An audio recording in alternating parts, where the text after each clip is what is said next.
Welcome to the CBS Radio Mystery Theater Archives, the only YouTube channel which has the original classic episodes of the CBS Radio Mystery Theater in order with no ads.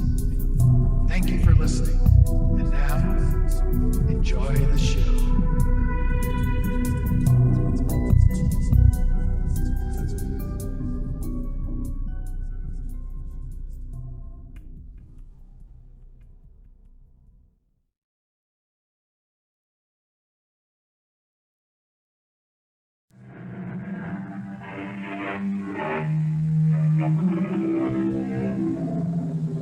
Come in. Welcome. I'm E.G. Marshall. The science of medicine has today rendered harmless certain plagues and diseases, prolonged life, and is now exploring the particles that make up mankind. But our search to understand the human brain brings science to a halt. Perhaps because, as Ambrose Bierce tells us, the mind has nothing but itself to know itself with. Small comfort, yet a possible explanation why the true story of Jessica Worth may never be known. What is your name? Jessica Worth. Where do you live? I'm not sure. It's just on the corner of my memory. Wait, it'll come back to me. Do you live alone or with your parents, your mother and father? Don't ask me that. Don't ask me that.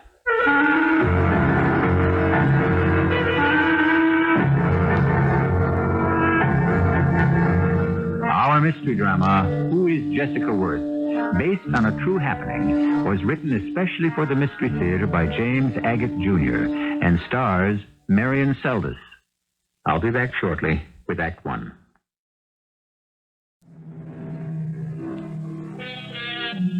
This account came to light some years ago. The story baffled the police and physicians then, and it baffles them now. A young lady, whom we shall call Jessica Worth, suddenly developed the most unusual powers, but only when she was not herself. But I'm getting ahead of myself. Follow me to a room in a hospital where a young doctor is checking his patient's pulse. Good. Everything's fine. Pulse is fine. How are we feeling today, Jessica? Not better than yesterday. Oh, good. Glad to hear it. Let me see. Chart looks pretty good, too. I feel pretty good, Dr. Curran, when people come to see me, but I don't feel so good when I'm alone. Well, don't the nurses and the residents visit you regularly? It's part of their training. Yeah, but they're so, how can I call it, impersonal, you know? I mean, nobody says much to me. Well, let me just check those bandages, huh? Yes, they're fine. I think you're healing well. Dr. Curran. Yes, Jessica. You don't think I'm stupid, do you? No, you're anything but that. It wasn't all your fault you fell off that horse. Maybe it was a little stupid to ride it under a tree branch, but those things happen. But that's what I mean. I don't remember any of that. Not a thing? Not a thing. I accepted what you told me. That's how I got this concussion. But I cannot remember ever being on a horse. Well, you weren't for very long. No, but don't you see, I don't even remember ever having learned how to ride. What do your aunt and uncle say? Who? Aunt and Uncle Albert, Aunt Emily. Well, I've seen them both, but usually separately, but they talk about things I don't remember at all. They say they're not going to let me ride on any of the horses at the farm for a long time. Is that so surprising? Well, it is to me. I've never been on a farm. I don't remember riding that horse. I don't even recognize them as my uncle and my aunt. Who am I, Dr. Curran? If they're my relatives, why don't I know that? Well, you don't remember anything? If you didn't call me Jessica, I wouldn't even know that's my name. Yes, it's certainly the result of the concussion. Well, what's so hard on her aunt and me, Doctor, is we're the only relatives Jessica has in the world. I will say this, she's been very polite and cooperative since she came home from the hospital, but she's like a stranger. And she still doesn't remember her life before the accident? No, nothing. And how can we say to her, don't you remember your mother and father died in an accident when you were 14? They had a sailboat. A storm came up. It must have been capsized, and they both drowned. You can't say those things. Is there no way at all? Well, I don't know if there is a treatment that can help restore Jessica her memory. So little is known about the conscious and subconscious, it would be wicked to punish Jessica for our inability to help her. Where is she now? Oh, she's out on her bicycle. We got her a very nice one, and she's taken to riding around wherever she can find a country road. Yeah, this is a nice layout you've got. I can see for miles from this window. We keep horses and cows and chickens, but I'm retired, and it's really more of a gentleman's farm. That's the main road, is it? The one I came up on? Yes, you have to be real careful when you pull out of our driveway. It's the only bad feature of the place. You see that line of trees there on either side? Well, they hide the corner. And there's a blind curve back there. Sometimes cars zip along at a fast clip and almost don't make it. We've had a few didn't miss the big tree opposite. Yes, I can see from this window what you mean. Oh, no, not again. No, it's Jessica. She's lying in the road. She's been hit. Dr. Curran, I'm Jessica's Aunt Emily. Oh, yes, please come in. I was just about to make my rounds. Are you on your way to visit Jessica? Doctor, it's been months and months since she was hit by that car. There doesn't seem to be any improvement. Well, there is some. Not much, but some. But you have to realize Jessica has suffered 2 major concussions within 2 years, and that's bound to have its effect. It's only her youth and innate strength that's saving her. From what? Saving Jessica from what? Doctors don't speculate. I don't know whether Albert has told you, but since her mother and father died, we're the only family Jessica has. We brought her up to be a lovely young lady. And now this... Yes, but what is it you want me to do? Well, I don't suppose anything. I know you're doing everything that can be done. Now, why don't you visit Jessica more than once a week? Oh, I've tried to, Doctor. I've tried to. In the beginning of this awful thing I did, I'd go in there and I'd sit next to her and she'd look at me. But she doesn't know who I am. It's destroying me. Albert, he has more strength than I do. Now, Emily, suppose we both go in and visit with her together right now, huh? You and I. Oh, would you? Maybe I can learn how to cope with this from watching you. I'll just tell the desk where I am. Oh, hello, Susan. This is Dr. Curran. I'm going to be with Jessica Worth. Unless it's an emergency, please don't ring through. Oh, and, Susan, if Dr. Sabin calls, tell him I'll definitely be at his house for dinner tonight. Thanks, Susan. Well, are we all set, Emily? Then let's go.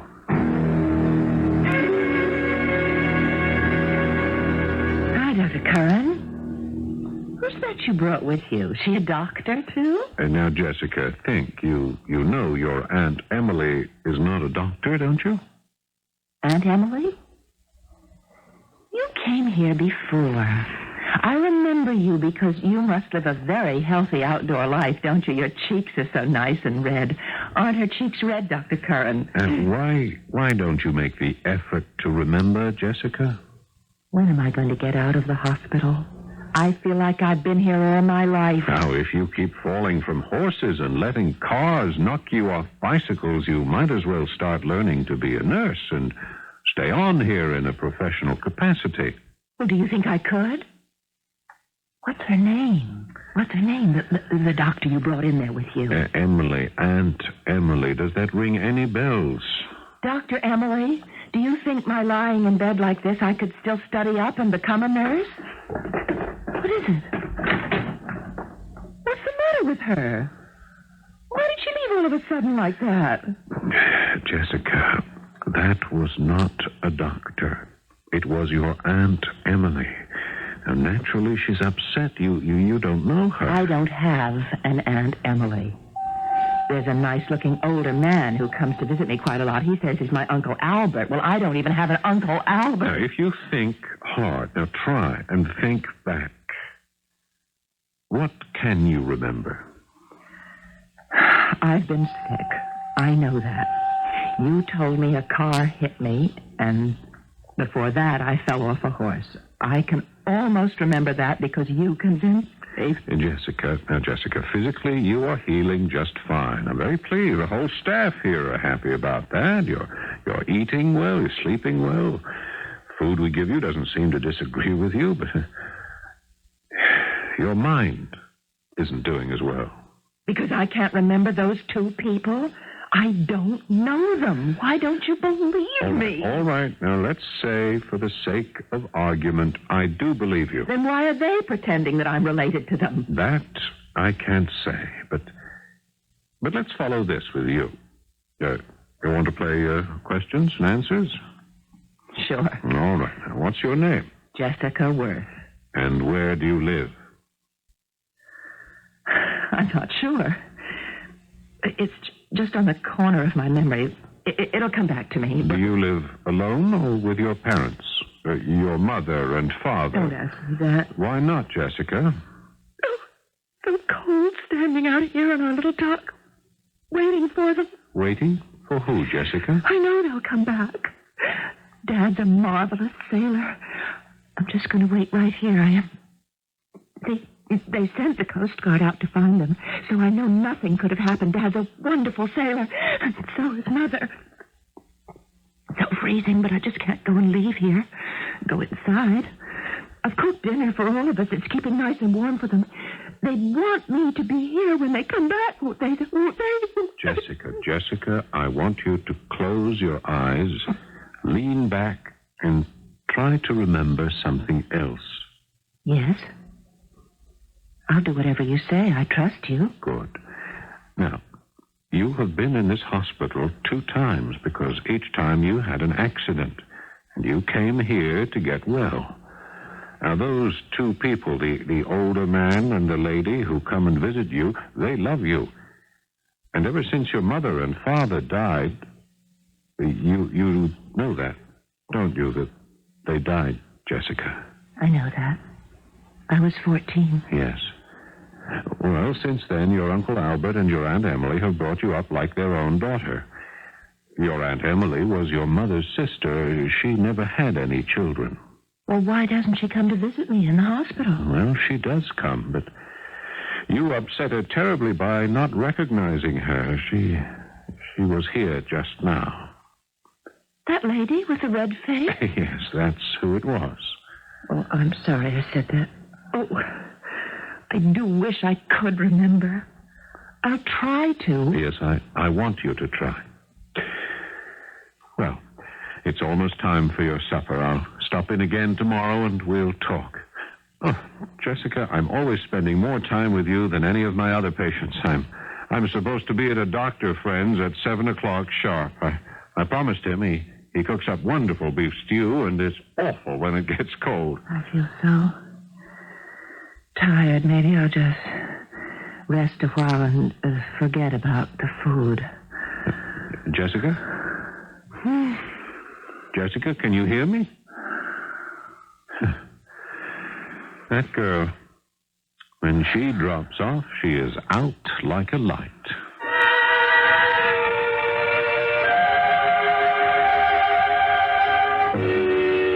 What Dr. Bob Curran didn't know was that his patient would remain unconscious for the next 5 weeks. Jessica was fed intravenously and kept alive. When she awoke, she became a totally different personality. But more of that when I return shortly with Act 2.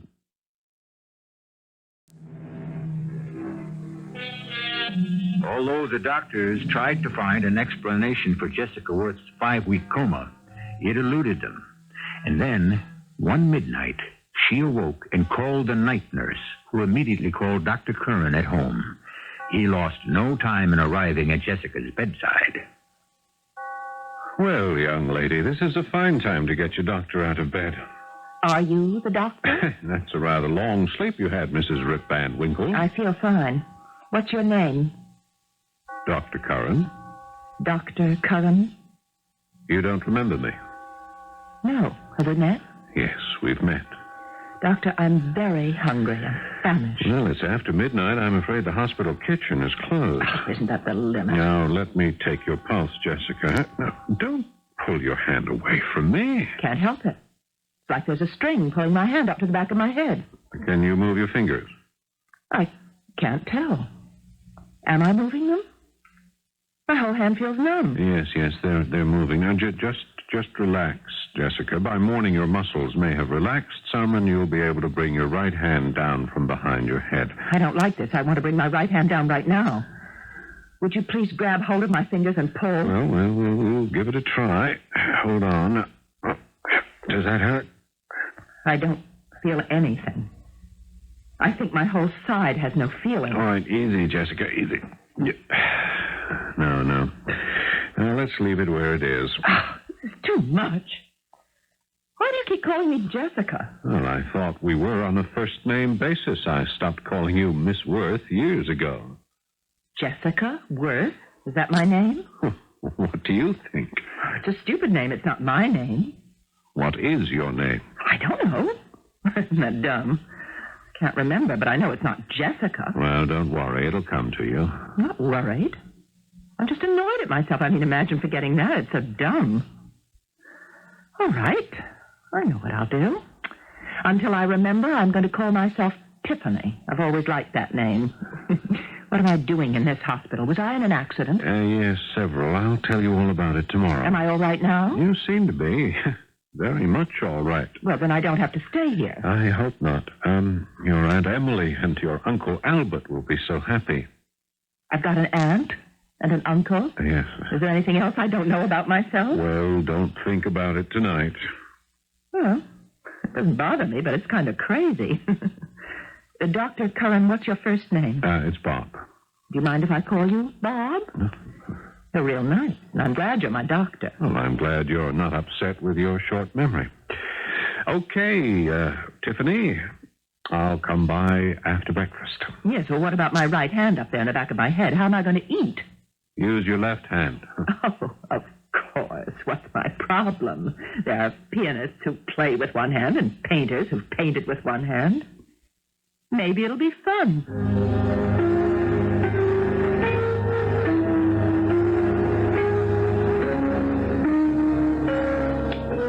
Nurse, is there a fresh tape in my recording machine? I'd like to dictate some progress reports. Yes, Doctor. Good, thanks. Let me see. I'd like to record some notes here. It's February the 13th. The case of Jessica Worth continues to be as puzzling as ever. In her alternate personality of Tiffany for the past 5 years, she has been making a success of her life. In all that time, she has never once remembered she was once Jessica Worth. The partial paralysis of her right hand continues, but in spite of that handicap, she has demonstrated extraordinary artistic talent. For the past 60 months, she has painted with her left hand only and has completed several hundred watercolors, well over 100 oils, which I am told are of exceptional quality. She lives on the farm with her uncle and... yes. Who? Oh, yes, put it through, please, nurse. Emily, how are you? What? Well, when did this happen? Okay, all right, I'll get there as fast as I can drive.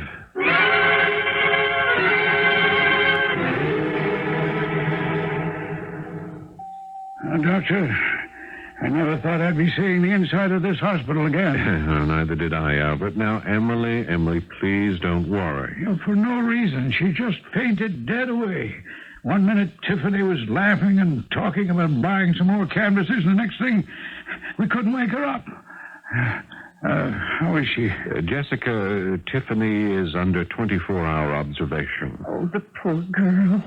It's so sad to think she's off again. Well, does anybody know how long she'll be out like this? And now I suggest that both of you go back to the farm. I'll be seeing Jessica, Tiffany every day, and if there are any changes, believe me, you will be the first to know.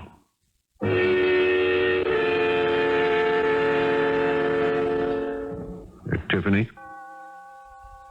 Tiffany, can you hear me? It's Bob. Hello, Dr. Bob. Tiffany. Good girl, you're awake. I must have just dropped off. Did you get to your doctor friends in time for dinner last night? You didn't let the beef stew get cold, did you? What? I said... I know. I heard you, Tiffany, but I'm not sure what you're talking about. Why are you calling me Tiffany? You know my name. Yes, I know your name. You are Jessica Worth. You've come back. What do you mean, come back? Where was I? I wish I knew. How's your right hand? I don't know. Was there something wrong with it? I've got it under the covers. Here it is, if you want to look at it. Can you move it behind your head and then down again? I guess so. Well? Welcome home, Jessica. Will you please tell me what's happened? I will, Jessica, I promise. But today I want you to rest. I'll be here tomorrow. This isn't my room. I remember my room in the hospital very well. Why did you have me moved? I'll try to explain everything tomorrow. In the meantime, all I can say is I'm very glad to see you again. Albert, Emily, I didn't want to tell you this over the phone, but before we go into Jessica's room, well, expect to find another change in her. For the better. I think so. I hope so. She isn't Tiffany anymore, is she? Well, is that true? Yes. Emily, how did you know? Because he said Jessica's room. She's not Tiffany anymore? That's right. Well, are you ready? Good. Let's go in. I brought this watercolor of Tiffany's with me. I thought if I was holding it, maybe she'd wake up, you know. And now she is awake. And she's Jessie. Jessica, look who's come along to visit you. Hello, Jessie. How are you? I'm all right. I had a really good sleep last night, and that's 2 nights in a row. Uncle Albert and Emily, what's happened to you both? No, nothing.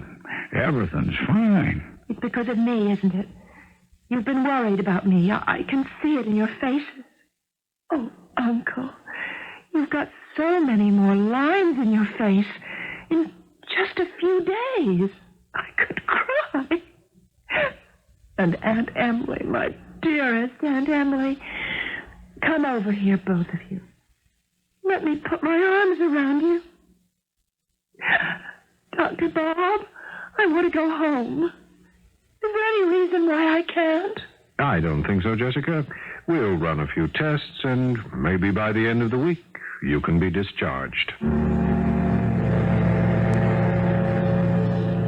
Bob, what's happened to them? They've grown so old, looking almost overnight. How do you feel? Something terrible has happened to them, and you're hiding it from me. And, Bob, when did you start wearing glasses? The things that happen overnight. Jessica, it isn't overnight. It's been 5 years. For 5 years, you were another person. I was? Yes, you took the name of Tiffany. I was somebody else? And then, a month ago, Tiffany, who lived in your body, she fainted and went into a coma. She was in a coma for a month. And yesterday, the person who came out of the coma was me, Jessica Worth? Is that time you were Tiffany all blank? I've lost 5 years. Tiffany painted this. Tiffany painted Jessica, no! This was the work of a dead woman. Oh, Bob. Why is it getting dark? What's happening? Bob, I can't see you. I'm here, Jessica. I'm right here. What's happening to me? I can't see a thing. 3 years Nurse, have you transcribed the tape I made last week on Jessica Worth? Yes, Doctor. I am going to dictate an additional paragraph into the machine now, so would you add it to the previous report, please? Yes, Doctor. Oh, what's the date today? Oh, yes, it's March the 10th. Further developments in the Jessica Worth case. Tests reveal increasing deterioration of patient's eyesight. Claims sight comes through the top of her head. Have secured cooperation of Professor Henry Anglin, specialist in clairvoyance field, to examine Jessica. I'm particularly concerned her claims are not hysteria-induced.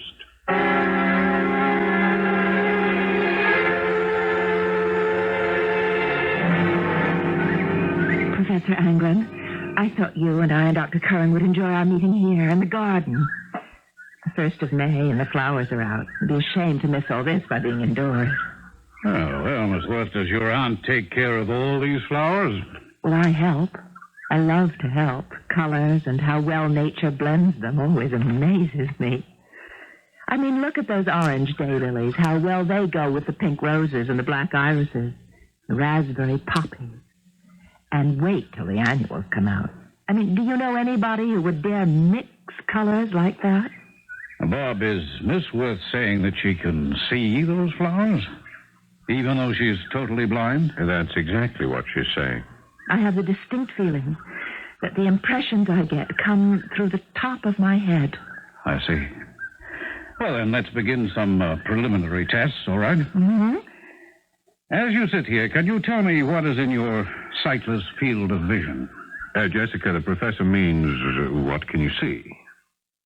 Well, a little to the left, below us, is the well. As a bucket has come off the wheel and has fallen to the ground behind the well. It's lying on its side, and there's a frog inside the bucket. And all of that, the bucket and the frog, is on the far side of the well. I see it very clearly. And further down, there's the brook and a mother duck with 4 little ones climbing out right now. Mm-hmm. Bob, would you please walk down to the well and let us know what you find? Glad to. Now, I'll give you a shout. You know, Miss Worth, we, with our sight, cannot see through the well or around it or inside that bucket. Also, the land drops away so sharply, the brook isn't visible or the mother duck or her brood. But can you see the ducks now, Professor? Yes, I can. How many are there? A larger one and 4 ducklings behind it. Professor Anglin? Oh, yes, Bob? There is a bucket back here, and it is lying on its side, just as Jessica said it was. And there's a frog inside it. All right, come on back. I'm sorry to have put you to all this trouble. Trouble? This could be fantastic. It really could. I'm going to suggest to your aunt and uncle that we take more time and run tests quite scientifically. Is there a place where I could set up some equipment and we wouldn't be disturbed? Well, I'm sure they'll let us use the barn. Now, listen, I know that I can see for miles around. For instance, there's an airport about 20 miles away, I think, and I can see the airplanes on that field and their colors and the hangars and even that red stocking thing that tells which way the wind is blowing. When you see Jessica, how do you feel? As if the whole top of my head is on fire. There's so much light that comes into my head it almost burns me. And everything is very clear. Clearer than I remember it when I could see with my 2 eyes. Jessica, I think you ought to know that the nearest airport, if you go in any direction, is 55 miles away.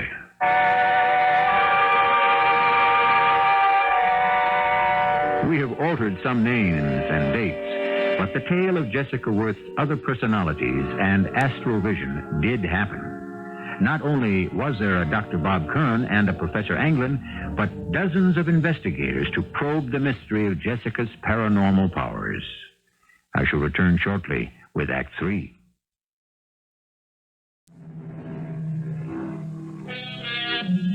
Jessica Worth, a girl with more than one identity who inexplicably loses her sight and then claims paranormal ability to see near and far. was the problem confronting Professor Anglin and Dr. Robert Curran. So they arranged a series of tests to discover the validity and secret of Jessica's unusual powers. I really have to laugh, Bob. If any of my associates at the university were to see me now setting up a test laboratory in a barn. Well, not every scientist has livestock as his observers. Well, Jessica, are you ready for another go at the tests? You're the doctor. This is a tedious business. It takes time. We've been at it for 2 weekends, but I think it's worth it. All right, now, Miss Worth, I've prepared this envelope. It has writing inside it. It is sealed and placed inside a double-thickness silver foil envelope. Would you take it, please? Thank you. Now, if you would hold it to your forehead and tell me the contents, if you can.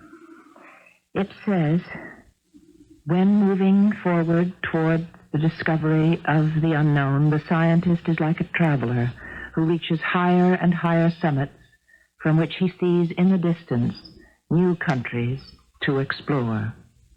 Louis Pasteur. Is she correct, Professor? A quotation from Louis Pasteur? Of course. Why didn't I think of that before? What? Miss Worth isn't reading what's in the envelope. She's reading my mind. Is that what I'm doing? I knew what was written there. But I actually saw the words on a piece of paper, folded 4 times. Well, how were they written? Did you recognize the handwriting? It wasn't by hand. It was on a typewriter. What kind of type? Big, little? Funny kind of type, like italics, sort of slanting. And Louis Pasteur was written in capital letters.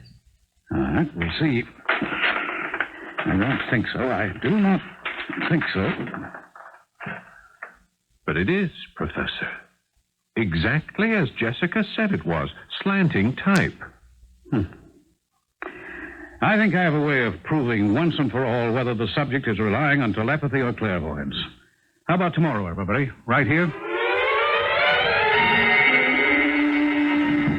Well, I know there's a fresh tape around here somewhere. Ah, here we are. That's good. All right. Now, further report on tests for paranormal powers believed possessed by Jessica Worth. Professor Anglin is almost convinced. Today he brought an envelope containing a page he had ripped from an old congressional record. He hadn't looked at it, so had no idea what it contained. Jessica put the envelope to her head and read it. I made a tape of what she said, and later we compared it. She had not made one mistake. Next, Anglin wants to test Jessica for astral projection, the ability to see events at great distances. Her uncle and aunt are driving south for a few weeks, so we might set up the laboratory in the house. Oh. Hello? Dr. Curran. Jessica, what is it? I saw it. It was awful. What was? Where are you? I'm at the farm. Most terrible accident. All right, Jessica. Now, please calm down so I can understand you. Now, what There's accident? broken glass everywhere. She's been thrown clear, and I don't think she's hurt that badly, but Uncle Albert. All the blood. Why doesn't somebody call for an ambulance? But your uncle and aunt are driving down to Florida. There's a sign on the road, but I can't make it out. It's so dark. Jessica, do you hear me? Now, listen. Put your outside light on. I'm leaving for the farmhouse right now. Do you understand? I'm on my way. The ambulance came, and they took Uncle Albert and Aunt Emily away. I don't think he was wearing his safety belt. You saw all this, Jessica? Yes. I was asleep. Suddenly, I heard a car crash. I actually heard it. They were on a road in Maryland. I saw the whole thing. Jessica, listen to me. You're not to think about it anymore. Do you hear? Yes. Good. Now, what's the time? It's a little after 3. All right, I'll tell you what I'll do. I'll call the chief of... It's all right. I'll answer it. Hello? Yes, it's me, Emily, Dr. Curran. I happen to be over at the farm. Yes? Yes. But you're all right, huh? Good. Emily, look, let me come down and get you, all right? They will? Tonight? Tomorrow. All right, I'll break the news. We'll see you tomorrow. Okay, goodbye. Uncle Albert is dead. I think so. I don't think they've told her yet. He fell asleep and they ran off the road. Emily says she wasn't hurt. Some friends are driving them back up here. Being able to see so much and so far is a curse. It really is. I'm so tired. I think I'll just close my eyes. Jessica, why don't you go up to bed, huh? Jessica? Jessica, do you hear me? Yes, I hear you. Jessica? Tiffany? And who might you be? I'm Dr. Robert Curran. Dr. Cullen. Yes, Bob Curran. I've been treating you. Whatever for? What's the matter with me that I should need treatment? Well, Professor Anglin, Jessica has a new psyche, and it's called Lorna. She appeared the night her Uncle Albert was killed.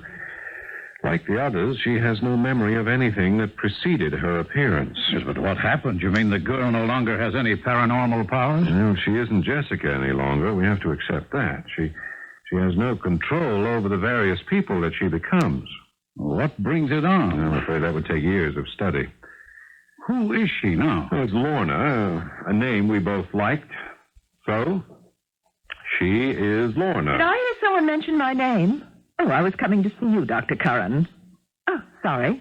Didn't know you had company. Oh, Professor Anglin, Lorna Worth. How do you do? You'll forgive my ignorance, but what are you a professor of? The supernormal, the supernatural, any manifestations of that type. How fascinating. You must tell me about it sometime. In the meantime, Dr. Curran, I'm clearing out that room with its hideous watercolors and oils, and I'm chucking them out. Where do you throw the trash? Now, Lorna, you will do no such thing. I'm warning you. I won't. Are you telling me what to do? We'll see about that.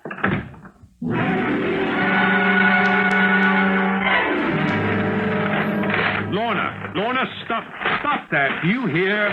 Oh, no, let go of me. These eyesores offend me. Yeah, that may be, but they are not your property. Now, stop it, Lorna. Let me Stop go. it, I say. Hit me. Don't hit me again, please. Who are you? Who are you? What's your name? I'm Dr. Bob Curran. Bob? Bobby? Uh-huh. Bobby. And what's yours? You don't remember your name? I forgot it. Well, we'll just have to give you a name, won't we? How about Margaret?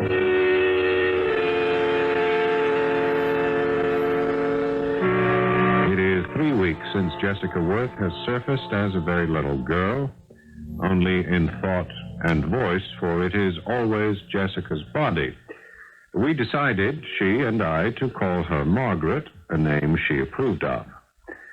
All through these many manifestations, Jessica's Aunt Emily has been the Rock of Gibraltar. I suppose it helps soothe the pain of losing her husband, because there's no telling which girl she may find at breakfast in the morning. Bob, we have a problem. Emily, that is the understatement of the century. Are the 4 Jessicas becoming too much for you? You know, I've taken to locking the room where Tiffany kept her paintings because of Lorna. Now, yesterday, neither of them was here, only little Margaret. I sent her into the kitchen for a glass of milk, and when she didn't come back, I went looking for her. At the top of the stairs, there was Lorna trying to get into the room at those paintings. I'm afraid I screamed at her, and she became Tiffany. Well, when did this start, the girls switching identities so quickly? Just a few days ago. I'd be talking with Jessica, and Tiffany would answer me. Emily, you must be some kind of a catalyst. Something about you that makes these different personalities appear so quickly. Does any of them know the other 3 exist? No. None of them does, no. Well, I'd like to find a way for them to accept one another so they could all live peacefully together.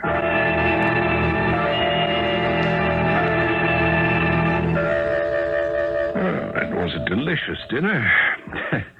Yes, Emily told me it would be. Thank you. Did you always like to cook? Even before I was a teenager. How about when your mother and father were alive? I used to cook for them all the time. My mother taught me. It's a great talent. The last vacation, that summer, Mother and Dad went out sailing and never came back. You remember I told you. I cooked every day. I loved that. Jessica, you know, that's the first time you've talked about your mother and father without going to pieces. I'm sure you've been aware of the strange lapses in time. Either you suddenly go to sleep or the seasons change. You know that. I know it. I know it. There are 3 other Jessicas beside yourself. There's a little girl called Margaret and 2 about your own age. One called Tiffany and the other called Lorna. You are 4 people. It's hard for anyone to live with that. It's hard for Aunt Emily. But I don't know anything about those other Jessicas. What can I do? Well, you 4 are going to start writing letters to each other. That way you may get to know who you all are. Jessica, Lorna, Tiffany, and Margaret. You mean I would write to the me that's Lorna? Yes, and she would write to you about her life, what she does with it, what she thinks. And then I'd ask Tiffany to write to you, and you'd write to her, as she paints. And Lorna would write to her, and she'd write back. Like we're all separate people. Yes, well, now, it could happen, Jessica, that one by one, these other personalities could leave you. On the other hand, nobody knows. Others could turn up. But I think if you get to know each other, you could learn from each other and maybe even enjoy each other's company. I'd like to try. Jessica, you are one of those very unusual people who has more than one life crowded into that one brain. I hope this works. It will, if all of you want it to. And what about those psychic powers I had, the seeing things in my mind, far away, and letters hidden? Can I give all that up?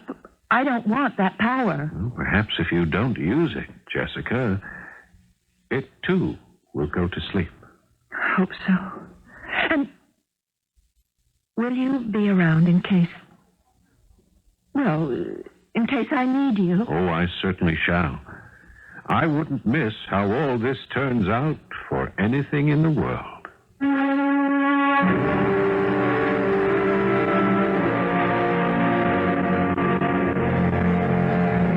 There it is.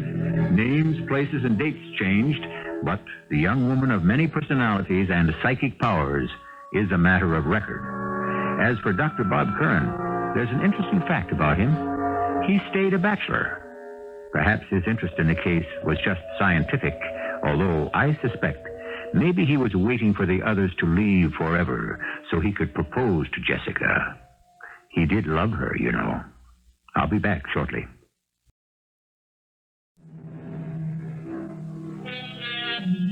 Those of us who find the one personality we were born with enough of a burden can sympathize with a person crammed with unlimited personalities. That is, if we believe that possible. Conan Doyle, who was a doctor and held a scalpel before he held a pen, once said, "There is an old maxim of mine that when you have excluded the impossible, whatever remains, however improbable, must be the truth." Our cast included Marian, Seldes, Joan, Shay, Paul Hecht, and Robert Dryden. The entire production was under the direction of Hyman Brown. I hope you enjoyed this episode of CBS Radio Mystery Theater. If you've enjoyed this and want to hear more, please subscribe to this channel.